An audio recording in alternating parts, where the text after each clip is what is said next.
ఆంధ్రప్రదేశ్లో ఎమర్జెన్సీ పరిస్థితులు రాజ్యమేలుతున్నాయి. ప్రతిపక్షాల నుంచి సామాన్యుల వరకు ఎవరిని వదలకుండా అణచివేతకు పాల్పడుతున్నారు. పోలీసులు ఇష్టానుసారంగా కేసులు పెడుతున్నారు. ప్రభుత్వ విధానాలను వ్యతిరేకిస్తే చాలు ఎఫ్ఐఆర్ నమోదు చేస్తున్నారు. రైతులు, విద్యార్థులు, సామాన్య ప్రజలు అందరినీ అక్రమ కేసులతో వేధిస్తున్నారు. తాజాగా మెడికల్ కాలేజీల ప్రైవేటీకరణను వ్యతిరేకిస్తూ సాగిన నిరసన కార్యక్రమాల్లో పాల్గొన్న వారిపై కూడా కేసులు పెట్టారు. ఏపీలో చంద్రబాబు కూటమి పాలన ఎలా ఉందని ఎవరినైనా అడిగితే వారు చెప్పే జవాబు ఒక్కటే: ఆంక్షలు, అక్రమ కేసులు, అరెస్టులు. ఇదే చంద్రబాబు పాలనలో జరుగుతోంది. కూటమి పాలనలో అంతకు మించి జరుగుతున్నదేమీ లేదు. చంద్రబాబు, మీ ప్రభుత్వం చేస్తున్నది తప్పు అని చెబితే దాన్ని సరిదిద్దుకోవలసింది పోయి చెప్పిన వారిపై కేసులు పెట్టేస్తున్నారు. నోరెత్తడానికి వీల్లేదని హెచ్చరిస్తున్నారు.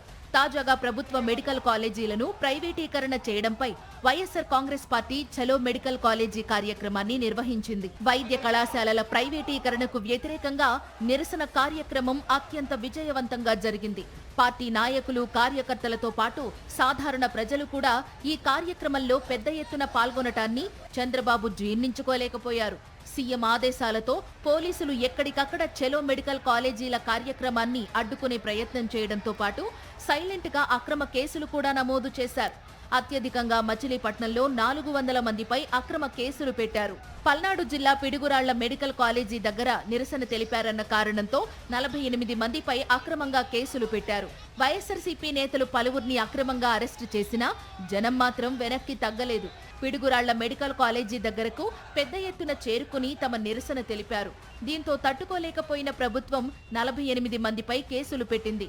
ఇక నర్సీపట్నంలో 40 మంది, ప్రకాశం జిల్లా మార్కాపురంలో 20 మందిపై అక్రమ కేసులు నమోదు చేశారు. ఇప్పుడే కాదు, గడిచిన 15 నెలలుగా చంద్రబాబు ప్రభుత్వం చేస్తున్నది ఇదే.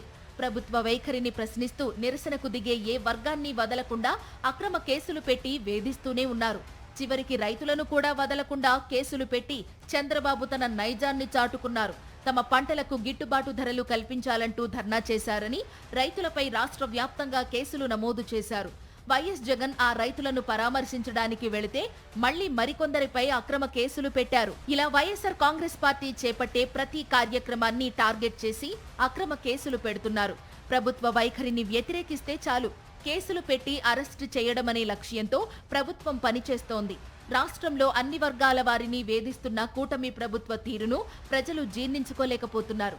వైఎస్సార్ కాంగ్రెస్ పార్టీని చూస్తుంటే చంద్రబాబు ప్రభుత్వం తీవ్రంగా భయపడుతోందని, అందుకే ఆ పార్టీ పిలుపునిచ్చిన ఏ కార్యక్రమంలో పాల్గొన్నా వెంటనే అక్రమ కేసులు పెడుతున్నారన్న చర్చ జరుగుతోంది.